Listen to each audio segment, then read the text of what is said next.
Critical Reflections on Innovation and Entrepreneurship. So this lecture is optional. You can watch it if you like, and if you want to get a 4 or a 5 on the exam, it's recommended to watch it. Because basically to get a 4 or 5, to get a higher grade, you are asked to actually be able to use the theories that we have talked about and which you have practiced during the workshops. But you also need to be able to think a little bit more critically on the course content. And I have realized that I have not helped you out a lot with that. As you might have noticed, there are little room for critical thinking and reflections in the course. We're so focused on learning the basic stuff in the course, so we have not been focusing so much on pondering upon it and thinking if this could be improved or made in a different way. So my thought with this lecture is to help you out a little bit when thinking about the course. And I'm going to do that by introducing some of the critique that is already out there. And in the second part of the exam, the one that is valid for a 4 or 5 that you have to go through if you want a 4 or 5, somewhere there I'm going to ask you to reflect on or be critical when considering what we have learned in the course. So this is to prepare you for that a little bit. But in that question, you're going to be able to use your own mind, your own reflections, your own thoughts, because you're master level students, you've studied a lot, you know a lot, and you're capable of figuring out things yourself and argue for them.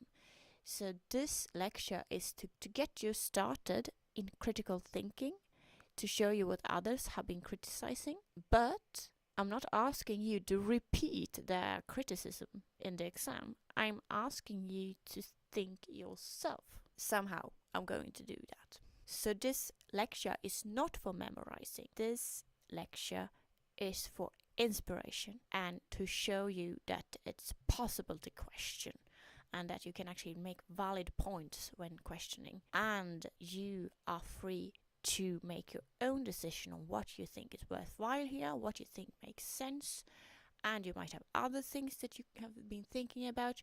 This is to get your critical reflection started, if it has not already started. I'm going to just tell you briefly about the setting of the course, what we have been doing, and the theories that underlie it. They kind of in some way assumes that we would have some kind of economic growth. Largely, we kind of assume infinite resources. We do not talk about having kind of a shortage of things and what that can mean. We also have very narrow system boundaries. We just talk about the individual entrepreneur and the firm. We talk about firms. We do not talk about how should we make society better. That is not what we're talking about. We have narrow system boundaries. And what has been presented to you is kind of the mainstream when it comes to research and when it comes to practice.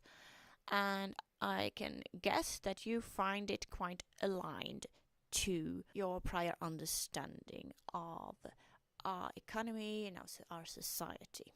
However, just because it is mainstream, it does not mean that it is neutral. Social science is very much connected to our real world and our human-made world, and thus it can be understood as being tied to the political as well. And sometimes people who subscribe to the mainstream do not see that. They think that they are in kind of a neutral ground. However, that's not correct, I would argue.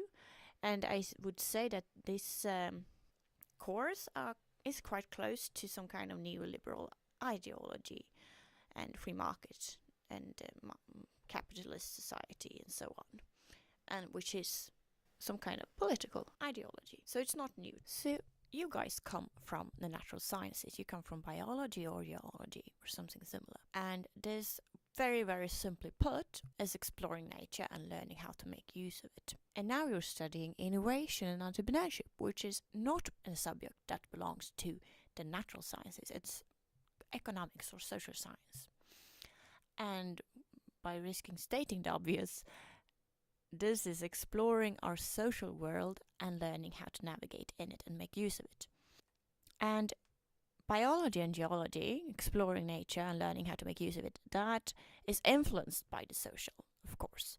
The money directs the research, you have social norms that can be embedded into the way you interpret your discoveries and so on. One example of that is when looking at the reproduction system. There's a wonderful piece written by Emily Martin where she kind of shows that gender norms have been transferred into the way biologists perceive the egg and the sperm. So that can happen. It's people who actually do the research, and the social influences it.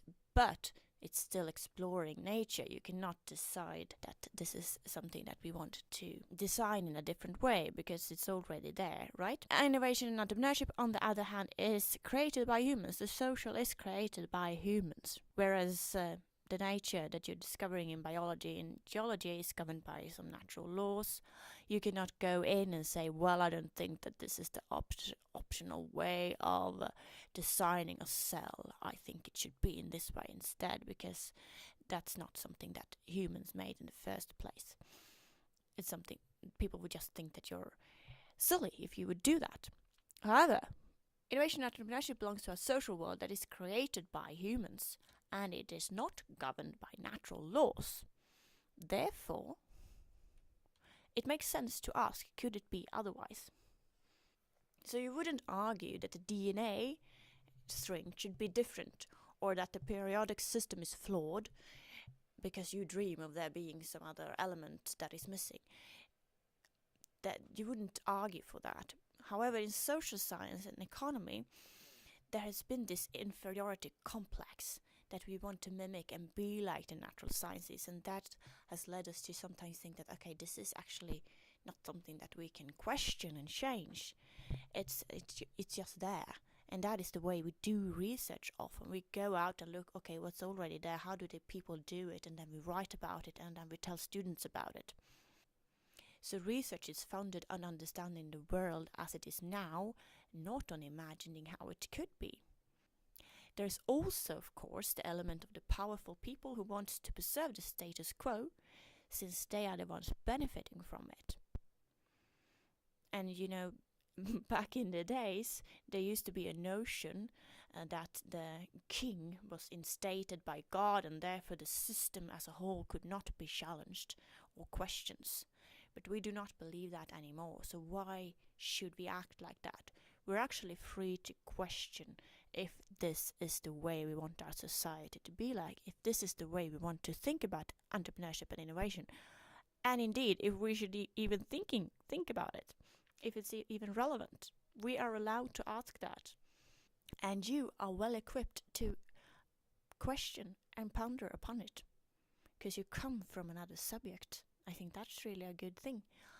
You come from the natural sciences and you go in and get a glimpse on what we're doing and what's going on in economy and social science. So I think you're well equipped to ask, could it be otherwise? And here's a fun comic that kind of illustrates the way we sometimes think about this. And one of these people says, it may not be a perfect system, but it's still the best one there is. I think this picture illustrates that we can say that just about anything. And they could have been talking like this when they were having human sacrifices. So that's not really a good argument to say that it's the best one there is. That means you're not thinking creatively about what could be there.